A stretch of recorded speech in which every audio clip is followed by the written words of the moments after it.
भोपाल से प्रस्तुत हैं प्रादेशिक समाचार। नमस्कार, समाचारों के साथ मैं जितेंद्र रघुवंशी। पहले मुख्य समाचार।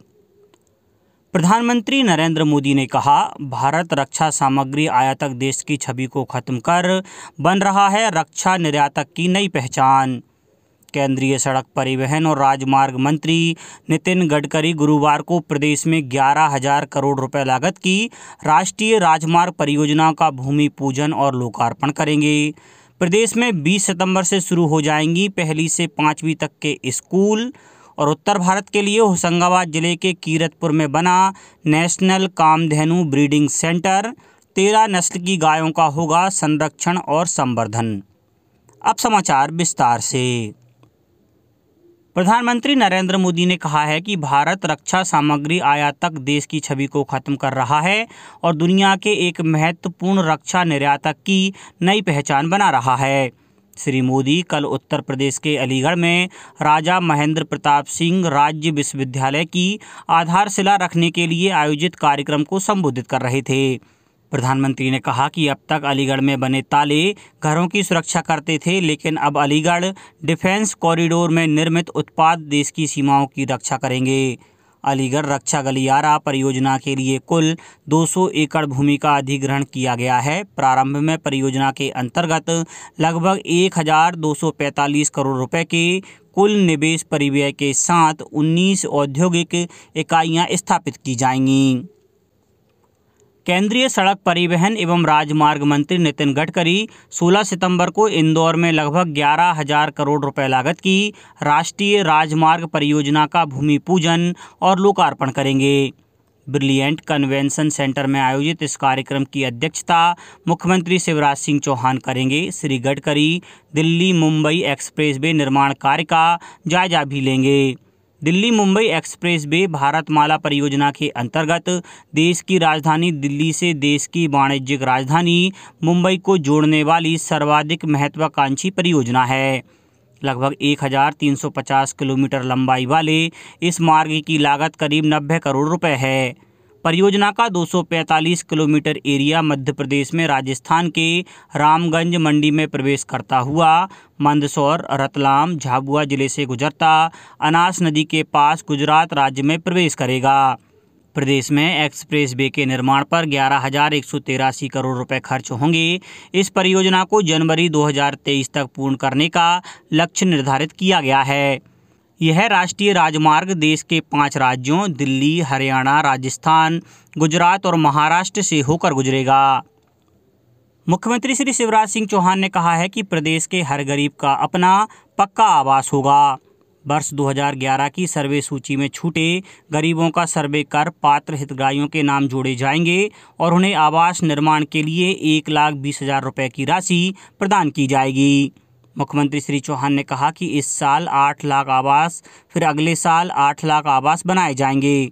हमारी कोशिश रहेगी कोई गरीब बिना मकान के ना रहे। मुख्यमंत्री टीकमगढ़ के मोहनगढ़ में कल जनदर्शन कार्यक्रम के शुभारंभ समारोह को संबोधित कर रहे थे। मुख्यमंत्री श्री चौहान ने 43 करोड़ रुपए के विकास एवं निर्माण कार्यों का भूमि पूजन और लोकार्पण भी किया। प्रसार भारती मुख्यालय नई दिल्ली में कल हिंदी दिवस मनाया गया। मुख्य कार्यकारी अधिकारी शशि शेखर वेम्पति ने समारोह की अध्यक्षता की। अधिकारियों और कर्मचारियों ने दैनिक कार्यों में राजभाषा के उपयोग को बढ़ाने की शपथ ली। आकाशवाणी भोपाल में भी हिंदी पखवाड़े के समापन पर कार्यक्रम का आयोजन हुआ। कार्यक्रम में सूचना और प्रसारण मंत्री अनुराग सिंह ठाकुर का संदेश पढ़कर सुनाया गया। इस कार्यक्रम के मुख्य अतिथि संस्कृति, पर्यटन और जनसंपर्क विभाग के प्रमुख सचिव शिवशेखर शुक्ला थे। उन्होंने अपने संबोधन में हिंदी के संरक्षण और संवर्धन में आकाशवाणी के प्रयासों की सराहना की।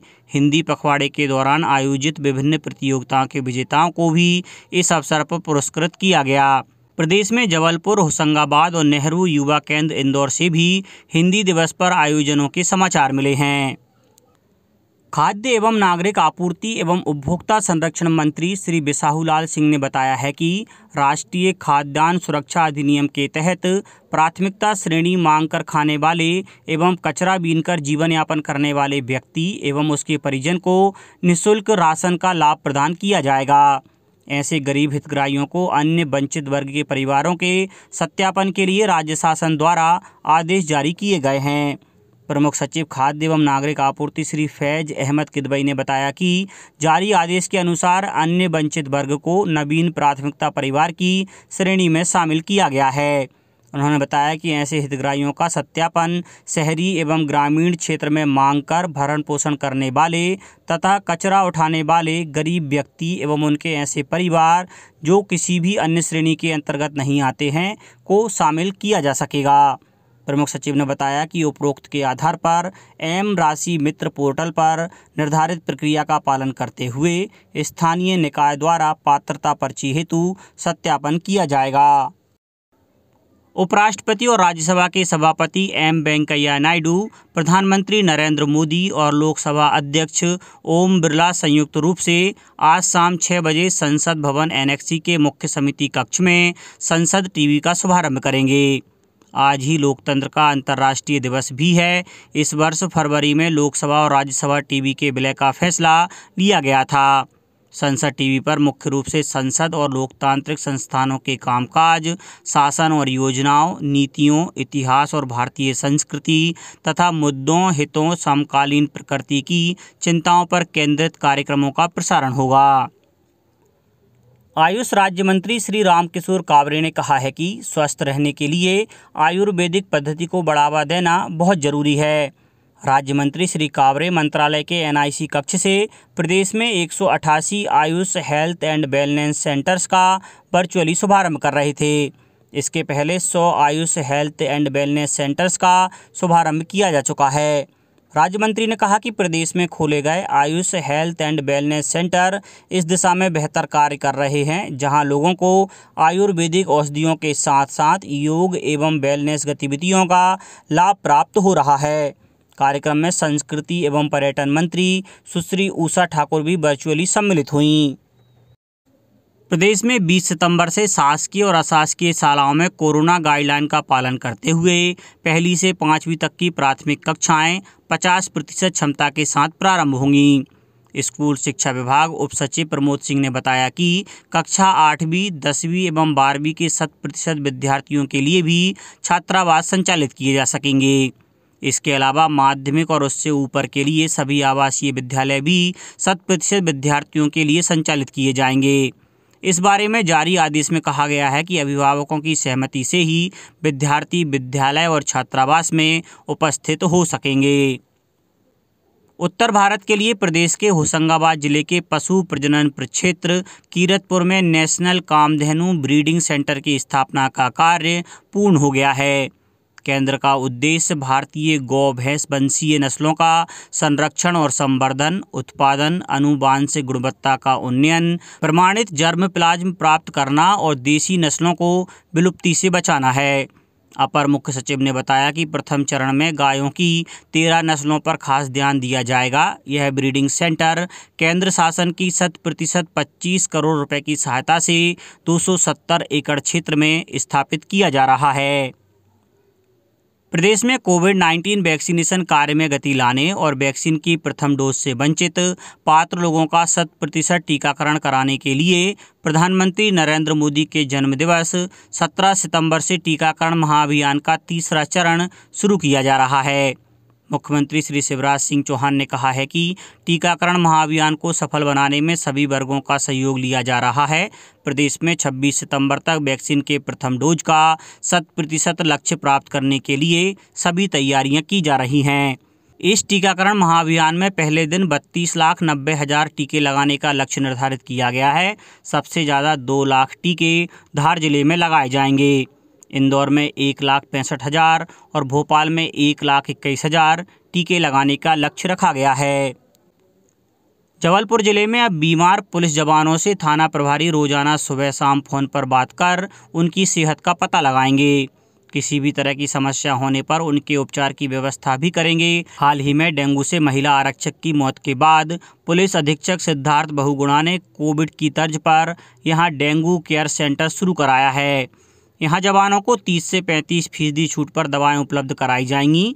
एसपी ने पुलिस थानों, चौकियों और पुलिस के आवासीय परिसर में मच्छरों के खात्मे के लिए दवा का छिड़काव करने के निर्देश भी दिए हैं। अब कुछ समाचार संक्षेप में। पशुपालन एवं डेयरी विभाग द्वारा अनुसूचित जाति के हितग्राहियों के लिए राज्य पशुपालन प्रशिक्षण संस्थान भोपाल में अक्टूबर में निःशुल्क 3 दिवसीय आवासीय प्रशिक्षण कार्यक्रम शुरू किया जा रहा है। शिवपुरी के माधव राष्ट्रीय उद्यान में स्थित चांद पाठा झील में नौकायान को बढ़ावा देने के लिए पर्यटन विभाग द्वारा एक और बोट चलाएगा। प्रधानमंत्री नरेंद्र मोदी के जन्मदिवस पर आगरमालवा जिले में सघन वृक्षारोपण कार्य पर अमल के लिए जिला स्तरीय समिति का गठन किया गया है। क्षेत्रीय लोक संपर्क ब्यूरो इंदौर ने महिला और बाल विकास विभाग के सहयोग से महू में पोषण उत्सव कार्यक्रम का आयोजन किया। कार्यक्रम का शुभारंभ महू अनुविभागीय दंडाधिकारी अक्षत जैन ने किया। हाईकोर्ट ने मध्य प्रदेश में नर्सिंग होमों की जांच के लिए राज्य सरकार को 3 महीने में कमेटी बनाकर जांच कराने का आदेश दिया है। छिंदवाड़ा में जिला पंचायत के मुख्य कार्यपालन अधिकारी ने शासकीय कार्यों के प्रति लापरवाही बरतने पर ग्राम पंचायत भाजीपानी और सिंगौड़ी के सचिवों को निलंबित कर दिया। और खंडवा निगम आयुक्त श्रीमती सविता प्रधान ने कल एक बैठक में निगम अधिकारियों को सीएम हेल्पलाइन में प्राप्त शिकायतों के निराकरण के निर्देश दिए। अंत में मुख्य समाचार एक बार फिर। प्रधानमंत्री नरेंद्र मोदी ने कहा, भारत रक्षा सामग्री आयातक देश की छवि को खत्म कर बन रहा है, रक्षा निर्यातक की नई पहचान। केंद्रीय सड़क परिवहन और राजमार्ग मंत्री नितिन गडकरी गुरुवार को प्रदेश में 11,000 करोड़ रुपए लागत की राष्ट्रीय राजमार्ग परियोजनाओं का भूमि पूजन और लोकार्पण करेंगे। प्रदेश में 20 सितंबर से शुरू हो जाएगी 1ली से 5वीं तक के स्कूल। और उत्तर भारत के लिए होशंगाबाद जिले के कीरतपुर में बना नेशनल कामधेनु ब्रीडिंग सेंटर 13 नस्ल की गायों का होगा संरक्षण और संवर्धन। इस बुलेटिन में इतना ही। घर पर रहिए, सुरक्षित रहिए और सुनते रहिए प्रादेशिक समाचार। नमस्कार।